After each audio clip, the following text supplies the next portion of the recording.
This book is about the fundamental laws that will let you build amazing things and become amazing yourself. To achieve this, you need what the author calls the 4 pillars of greatness. Pillar 1. The self. Before you can master something else, you first have to master yourself. The tools that will get you there include self-awareness, self-control, and self-history. Pillar 2. The story. The best way to influence others is through a great story. For this purpose, you need the power of storytelling. Pillar 3. The philosophy. The philosophy includes your beliefs, values, or principles that guide you in life. Pillar 4. The team. At their core, companies are groups of people. Who you choose to work with will determine how successful you'll be. Building a company isn't just about assembling a group, but about finding the right people with the right culture. Law. 1. Fill your 5 buckets in the right order. To build great things and to reach your professional potential, you first have to fill 5 buckets. The more you fill those buckets, the bigger, the more believable, and the more achievable your dreams will be. The 5 buckets. Knowledge, what you know. Skills, what you do. Network, who you know. Resources, what you have. Reputation, what people think of you. To do anything in life, you first have to acquire knowledge, skills, network, resources, and reputation. These buckets are connected to one another, and they usually follow a set order.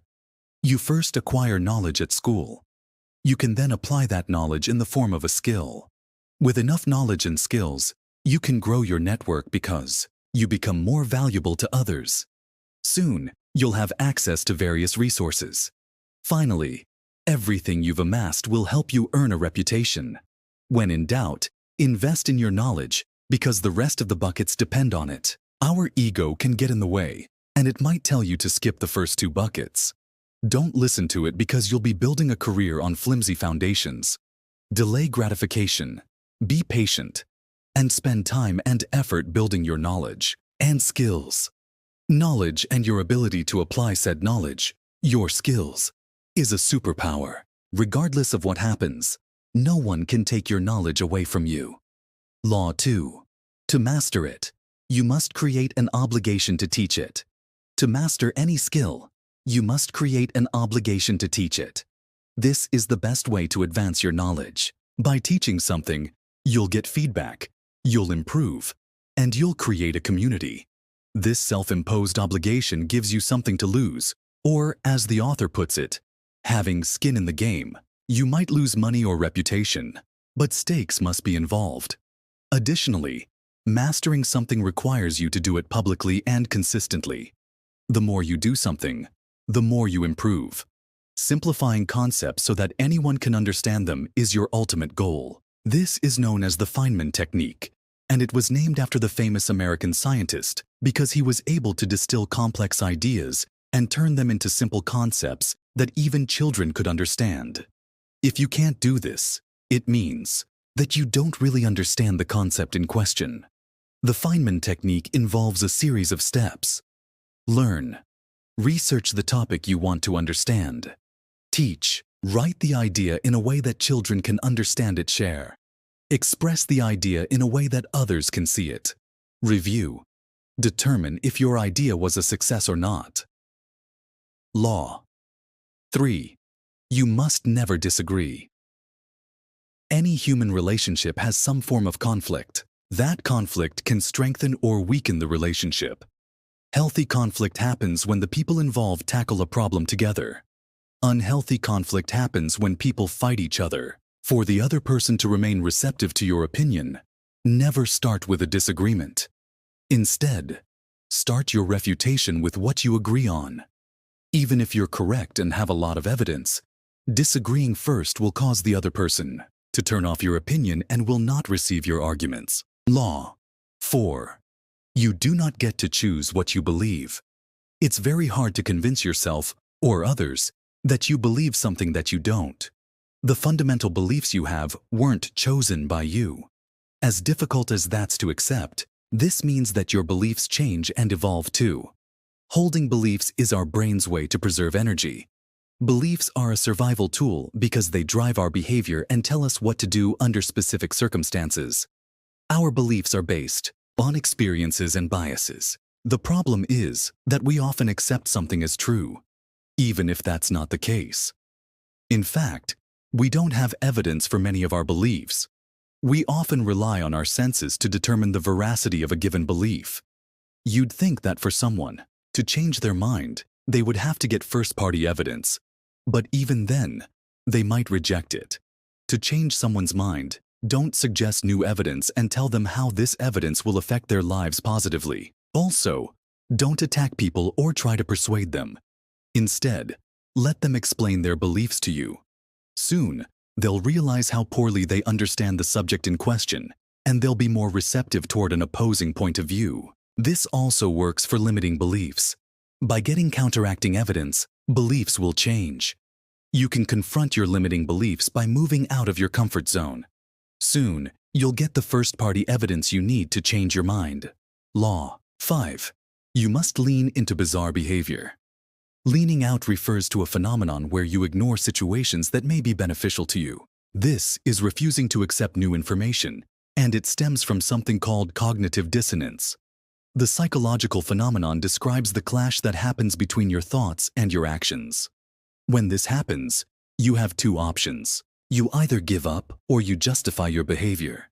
Solving problems requires a certain level of humility because you need to discard your original hypothesis and embrace a new one. When something new appears and it challenges us in some way, this creates cognitive dissonance.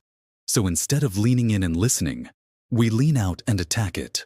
Since change is happening at a faster rate than ever before, your feelings of cognitive dissonance will also increase. This is why leaning in is so important. When something disruptive emerges, resist the temptation to judge it. Be patient and ask yourself important questions. You might own the future. The riskiest thing you can do is to avoid risk altogether. Law 6. Ask, don't tell. The question behavior effect. Questions lead to active responses. In other words, questions make people think, which is what makes them more effective than statements. You can use questions to influence your behavior, so whenever possible, turn statements into questions. This is called the question behavior effect, and it's much more powerful when you can answer questions with a yes or a no. This happens because answering with a yes brings you closer to the identity you want to embody. Cognitive dissonance also plays a role here. If you think of yourself as a person who takes care of their health, and someone invites you for a pickup game of basketball, you're likely to accept the offer because that's an opportunity to prove who you want to be. Answering with a yes or no doesn't give room for excuses either, so you're forced to commit one way or another. Law 7. Never compromise your self-story. Mental toughness is one of the best qualities you can cultivate. Physical strength, intelligence, and leadership matter. But without perseverance, you might never achieve long-term goals. Your self-story is the most important factor when it comes to your goals both personally and professionally. The stereotypes around you influence how you perceive yourself.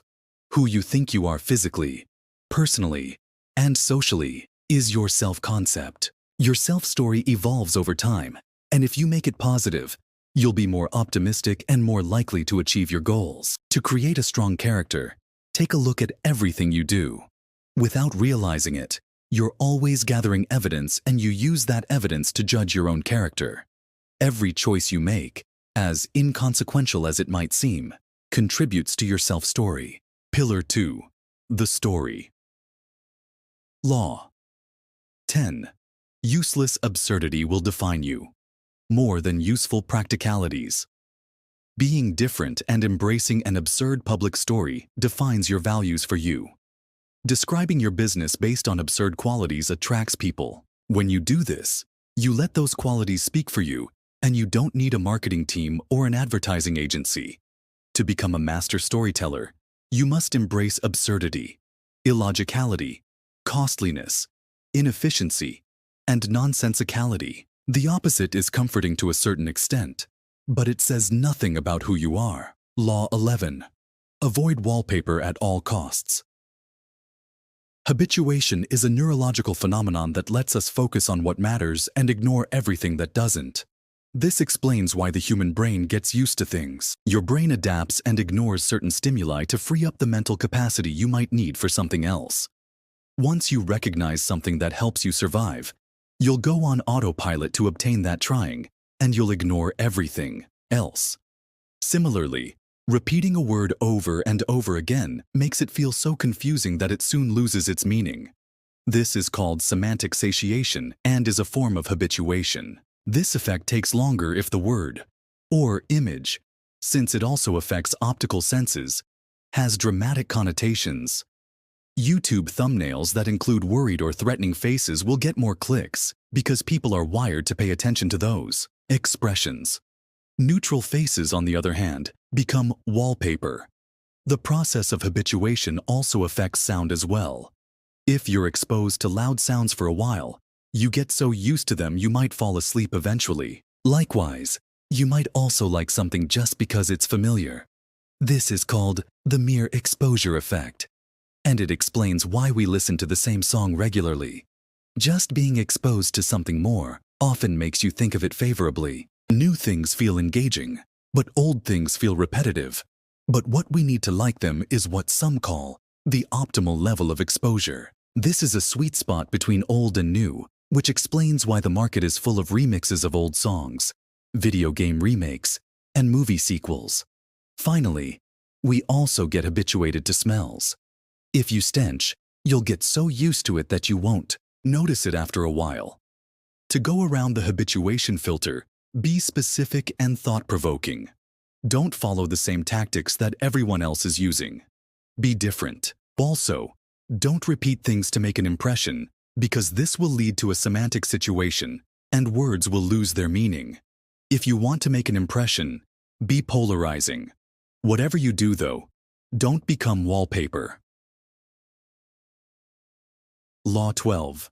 You must piss people off.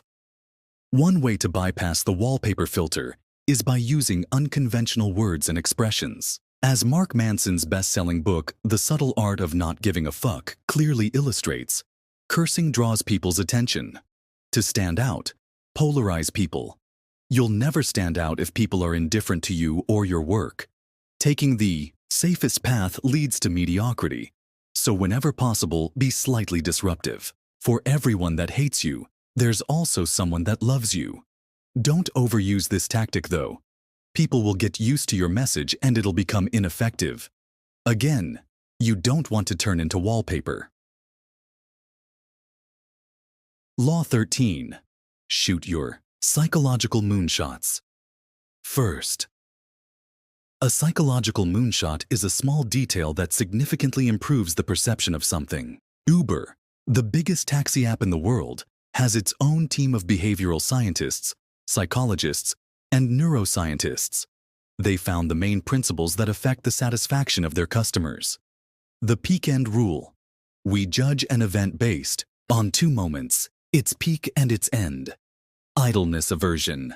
Busy people are happy people. Examples include Netflix previews or the Google Chrome T-Rex game that shows up when you can't connect to the internet. Operational transparency. Not having transparency creates distrust, skepticism, resentment, and disloyalty. Whenever possible, explain the behind the scenes of your operation. Uncertainty anxiety. Customers don't want faster delivery. They just want certainty. Lack of certainty leads to stress. The goal gradient effect. The closer we are to our goals, the faster we'll move toward them. The word moonshot comes from the Apollo 11 mission, the one that landed Neil Armstrong on the moon. While Armstrong described the mission as a giant leap for mankind, a psychological moonshot is a figurative leap that propels you forward with the power of psychology.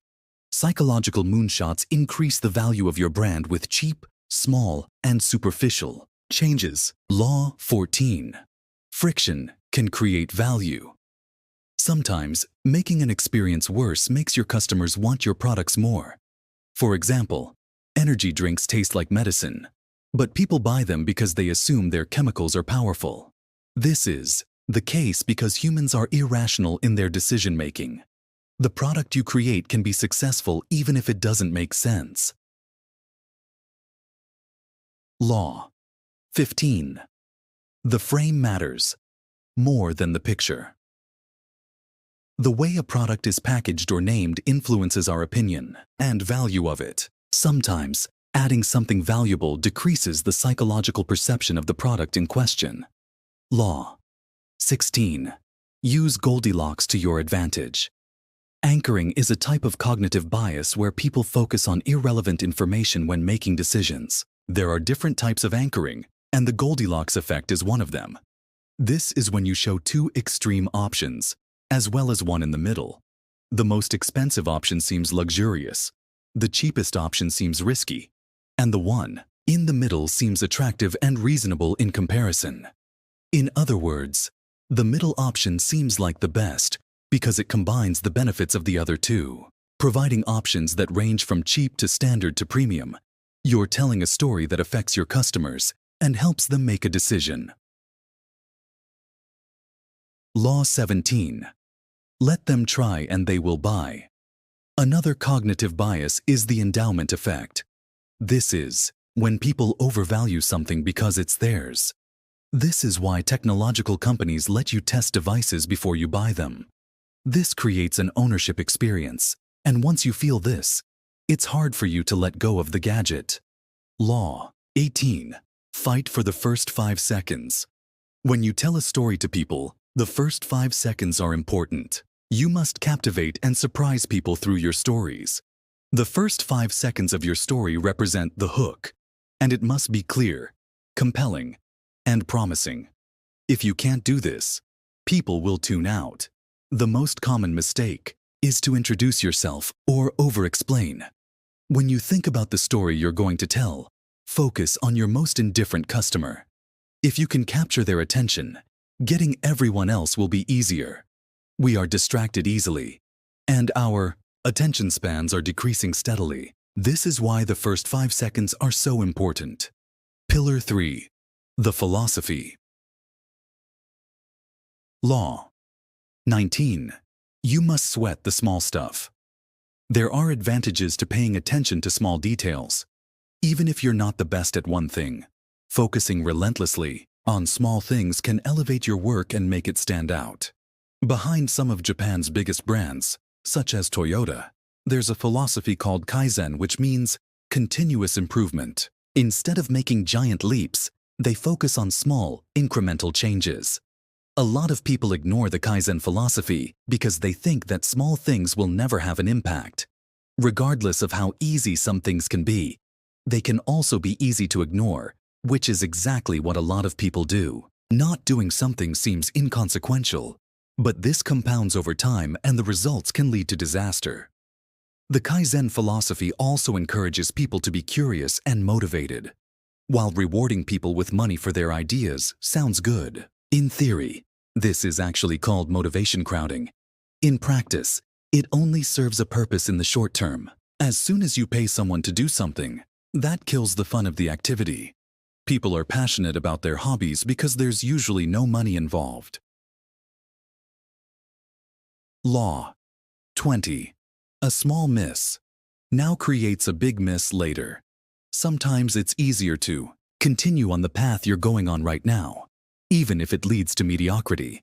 The alternative is to correct the course now without seeing improvements for a long time. Eventually, though, you'll start reaping rewards you never thought possible. When we think of great work, we only think geniuses can achieve it. In reality, anyone willing to improve a little bit better every day will get there. Also, success sometimes requires you to deviate from the main path. This means things will get worse before they get better. Law 21. You must outfail the competition. To increase your chances of success, you must increase your willingness to fail. See every failure as a lesson to be learned. The more costly the mistake, the more you'll learn. Don't avoid failure. Because if you do, you'll never become a true leader. Some of the most successful companies in the world, such as Booking.com and Amazon, have a culture of outfailing the competition. Sometimes the biggest cost isn't implementing something new and failing. It's missing a big opportunity. Most ideas that fail are reversible and inexpensive. When it comes to making decisions, having 51% certainty should be enough to go ahead. Big decisions are rarely a matter of having 100% certainty. Perfect decisions only exist in hindsight. Indecision costs you one of your most expensive resources, time, to try and fail more often than your competition. Remove bureaucracy. As bureaucracy increases, productivity decreases. Fix the incentives. Give incentives, not instructions. Promote and fire. You want the people who embody your company values at the highest positions. Measure accurately. Make the process of experimentation clear for everyone involved. Share the failure. Share the details of failed experiments behind every failure. There's a valuable lesson. Law 22. You must become a plan a thinker. To move forward, forbid yourself from going back. Have a single path and give it your all. Plan Bs are a distraction, and it's the thing that can hold you back from success. Having backup plans sounds smart, but they also make you less motivated toward your main goal. Law 23. Don't be an ostrich. The ostrich effect is a behavioral phenomenon. When in danger, the ostrich hides its head in the sand. In dangerous situations, people behave similarly. We do this to avoid unpleasant situations. But reality will soon catch up to us. As painful as it is, confront reality in all aspects of your personal and professional life. To do this, the author suggests a 4-step process. Pause and acknowledge. Admit there are problems and take your time to create space between this step and the next one. Review yourself. Think about your feelings and emotions. Try to articulate what you're going through. Speak the truth. Share what you found in the introspection part of the process. The worst you can do is not speak about everything you're going through. Seek the truth. This step usually involves listening, and it's often harder than it seems. This is discomforting, but it'll give you the chance to learn and move on. Law 24. You must make pressure your privilege. Pressure is something you earn and a privilege you can have. To be clear, pressure is an external force, and as such, it's outside of your control. Pressure is often hard and unenjoyable, but also has the potential to turn you into a better version of yourself. Pressure often leads to stress, but since pressure is external, how you interpret it makes a big difference. If you experience a lot of stress but don't see it as harmful, you can lessen its effects. You'll never get rid of pressure entirely, but you can change how you feel about it. By changing your reactions to stress, you can capture its creative power and lessen its harmful effects. With this in mind, the author proposes a 4-step process. See it. This step is about bringing awareness to pressure and stress. Doing so will help you get feedback and learn. Share it. Connecting with people you love when you're under stress can help you diminish its negative consequences. Frame it. See pressure for what it is. A signal that says that something is important to you. Use it. When you feel pressure, stress becomes a tool you can use to succeed. To give something your best, you need stress. Law 25. The power of negative manifestation. Asking yourself, why will this idea fail, is one of the most important things you can do. It's easy to be clear on why you'll succeed, but step back and think about why you might fail. Just thinking about it might save you trouble in the future. There are 5 reasons why we never ask ourselves this question. Optimism bias. This is focusing on good things and ignoring all the bad ones. You want your idea to succeed so badly that you never consider the risks involved. Confirmation bias. This is focusing on the information that supports your ideas while ignoring everything that doesn't. Self-serving bias. This is the belief that our success or failure happens because of our skill and effort. Assuming that your idea might fail forces you to confront the fact that you're not as good as you think in certain areas. Also, you might ignore external factors that have nothing to do with you. Sunk cost fallacy bias. This is when we stand by a decision because we've spent time and money on it. Moving on implies losing the time and money we've invested in it. Groupthink bias. Sometimes people don't want to ask, why is this a bad idea?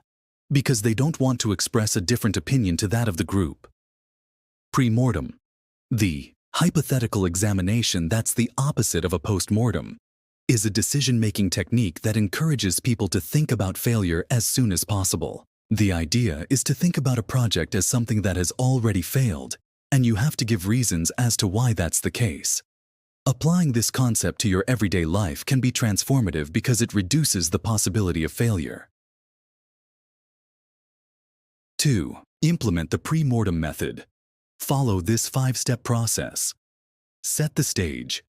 Gather everyone involved and explain the process. Fast forward to failure. Encourage everyone to visualize a future where the project in question failed. Brainstorm reasons for failure. Write a list of reasons that could have led to failure. Everyone must do this individually to avoid groupthink bias. Share and discuss. Everyone shares the list and you have an open discussion.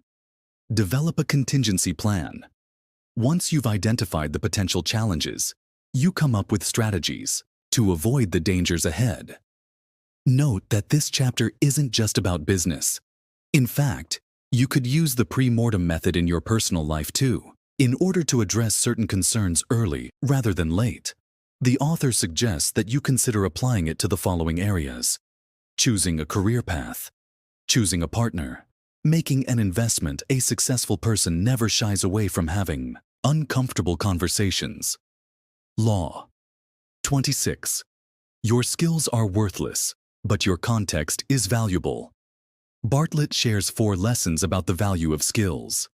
Skills have no value. Their value depends on how much someone is willing to pay you for them. The value of skill depends on their context. The value increases depending on the rarity of a given skill. The worth of your skill depends on the value it can generate for others. To sum up, the skills themselves aren't worth anything. The market decides how much your skills are worth depending on a series of variables, such as context or how rare your skills are. Since context is key, those interested in making more money will find it easier to transfer a skill from one context to another rather than learning an entirely new skill. Law 27. The discipline equation. Death, time, and discipline. Confronting the fact that we're all going to die one day is one of the most difficult things we can do. We like to think that death is something that happens to others because the mere thought of it makes us uncomfortable. Accepting our own mortality, though, can help us ignore distractions to focus on what matters. Thinking about death makes us grateful for what we have, motivates us to achieve our goals, encourages us to spend more time with our loved ones, and makes us more generous. It also lowers our stress and anxiety. Accepting death gives us clarity in a world that's noisy, complex, and teeming with distractions. When it comes down to it, succeeding or failing in all areas of life depends on how you choose to spend your time. Humans have trouble understanding abstract concepts like the finality of death or the passage of time. With this in mind, the author came up with a mental model he calls time betting. He sees life as gambling where each hour we have left is like a chip. No one knows how many chips they have left, but we use one chip every hour and we can never get it back. How we allocate those chips determines the rewards we get. The only thing we can control is how we use our chips, and this determines our success, happiness, relationships, mental health, and overall development. While you can never get back the chips you've already used, you can get new chips by taking care of your health. Once you run out of chips, the game ends and you can't keep any of the things you've accumulated. Pillar 4. The team. Law 28. Ask who, not how. As long as you trust the people around you, there's no real reason to know or do everything yourself. Delegation can be liberating. When you find someone who's more capable, experienced, and confident, let them do their job. You can excel at one thing and focus on that while you hire people who can do everything else. Law 29. Create a cult mentality. Cults manipulate their members through a leader who won't let them think by themselves. Companies, on the other hand, need employees who think independently. If you build a company that's committed to a series of values, you get the best of both worlds. People are devoted to a common cause, but they also think by themselves. There are 4 stages to building a company. Cult, or 0 to 1, phase. The founders are so committed to an idea that they sacrifice everything to achieve their goals. Growth. Problems related to overwhelmed employees and a general lack of resources crop up. Enterprise. People find stability and balance decline. All companies deteriorate over time. Cults are a combination of a sense of community. There's a clear vision and a sense of belonging, a shared mission. Members of the group share an identity, an inspirational leader. Leaders draw people in through confidence and grandiosity. An us versus them mentality. Cults have clear adversaries. To build a company culture, you must define its core values and vision. The culture must permeate all aspects of the company. Agree on standards people in the company must follow. Establish purposes outside of financial goals. Use strategies, vocabulary, symbols, and habits that are unique to the company. Develop a unique group. Identity. Celebrate progress. Encourage a sense of community. Allow team members to express authentically. Recognize that both employees and the entire group are exceptional. Note that cults are unsustainable in the long term. Law 30. The 3 bars for building. Great teams' cultures and values determine the success of a group, and they're embodied by the leader. Creating a sense of strength and unity leads to success. No one person is bigger than the team. All members must embrace its culture and values, and if they don't, that means they're not a right fit. The leader has to make bold decisions, and these often come in the form of hiring the right people and firing toxic people. Keeping bad people can ruin your culture. Bartlett shares a 3 bars framework. For every employee, he asks, if everyone on your team had the same values, attitude, and talent, would the standards be raised, maintained, or lowered? Bar lowerers must be fired. Bar raisers need to be promoted. And bar maintainers need to be trained. Law 31. Leverage the power of progress. The theory of marginal gain says that improving every aspect of an area or discipline would combine and result in something bigger than the sum of its parts. People want the feeling of progress. But since perfection is almost impossible, we can focus on small changes over time. Those small changes add up and make a big impact over time. Big changes aren't as important because they don't give you a sense of progress. They seem distant. Small changes, on the other hand, are more likely to happen regularly, and the sense of progress is so tangible that you feel the need to keep moving forward. By breaking down goals into something that's small and achievable, you'll soon be able to overcome bigger obstacles. There are 5 methods to make progress. Create meaning. If your work matters to you, you'll make progress faster. Set clear and actionable goals. Team members must know what they need to do. Celebrate small wins. Provide autonomy. Give team members the freedom they need. Remove friction.